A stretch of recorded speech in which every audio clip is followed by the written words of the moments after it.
Marvin, 2-0 at home.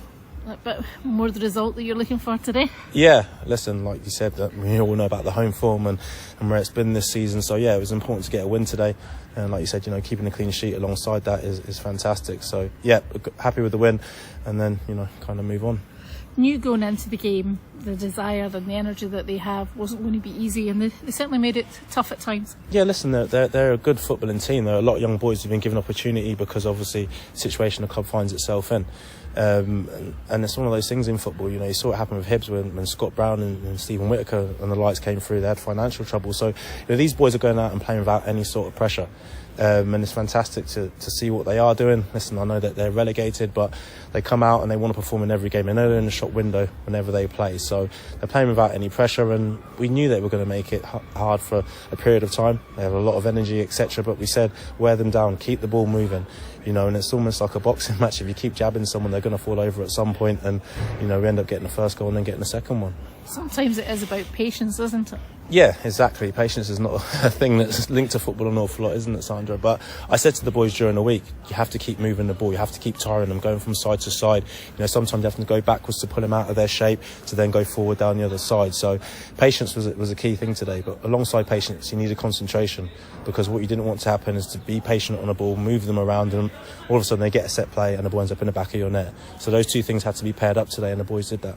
Certainly had chances in the first half. Did it feel like one of those afternoons that just wasn't going to go in? Do you know what? I knew we were going to score at some point. Like you said, we created numerous opportunities in the first half, and we should have taken at least two of them. But I said to the boys at half time, much of the same, because I saw their players stretching off with cramp in the first half. So I said, they're going to tire 100%. Some have already started to tire. They're going to tire, and as soon as you get that first goal, I said they'll get a bounce maybe for 3 or 4 minutes, and then they'll go again. And that's not disrespectful to them. It's just because they've got a small squad and they're playing an awful lot of football. So yeah, listen, we knew we were going to score. I knew we were going to score, and I was delighted to see the first one go in, but the boys could have made it a little bit easier on my nerves if they scored a second one a bit quicker. Yeah, second one coming 4 minutes from time. It felt like the 94th minute. No, listen, brilliant corner in from Gibbo. Paul makes a fantastic run and glances it into the far corner. So absolutely fantastic. 2 assists from Gibbo when he came off the bench today. Yeah, listen, and I spoke to Lewis last weekend because he was extremely hard on himself, and he always is.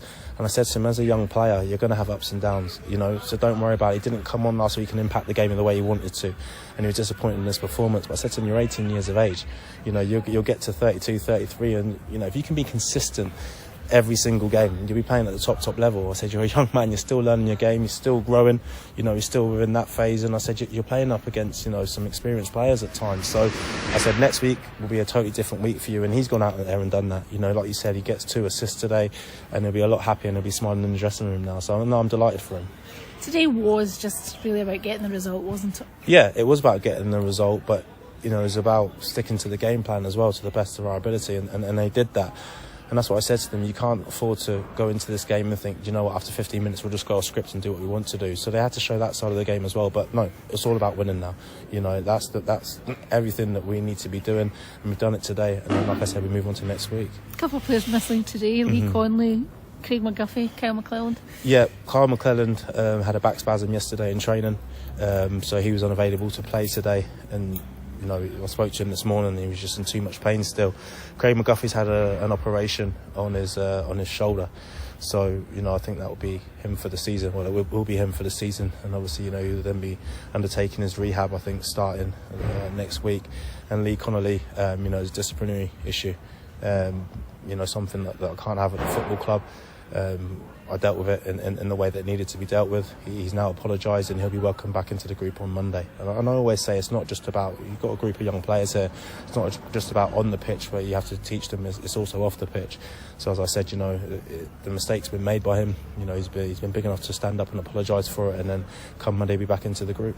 One of those young players, Jay Burns, making his first team debut. And deserved. You don't put him on just for a token. Jay's trained extremely well, and he's trained hard, and he's out there every single day, and he's trying to improve his game, and that's the reward that you get. I actually said, Ben and Jay, get ready, and Jay started smiling, couldn't actually get his top off. I'm delighted for him to get on the pitch. A local boy, it means so much to him, but as I said, he's not got that kind of opportunity because he is a local boy or he is a young player. He's got that opportunity because he deserves it, and I think he actually won a header as well for the first time I've been at the football club. Going forward, obviously it's down to 3 games now. In terms of the table, in terms of things, just how big is the game next week against Stirling? They're all massive games. They all, give you 3 points. Today's game was the biggest game of the season leading into it because it was the next game. Stirling game is now the biggest game of the season because it's the next game. We need to go out there. We need to do what we need to do in that game, and we need to fight and get 3 points. We know what Stirling are about. They're an experienced team. They've got some experienced players in there. They'll make it physical. We need to stand up to it rather. And then when we do get on the ball, we need to make them pay. But it's not going to be an easy game, as I said to the players there. There's a thin line between complacency and confidence. Don't fall the wrong side of it, and I won't let that happen.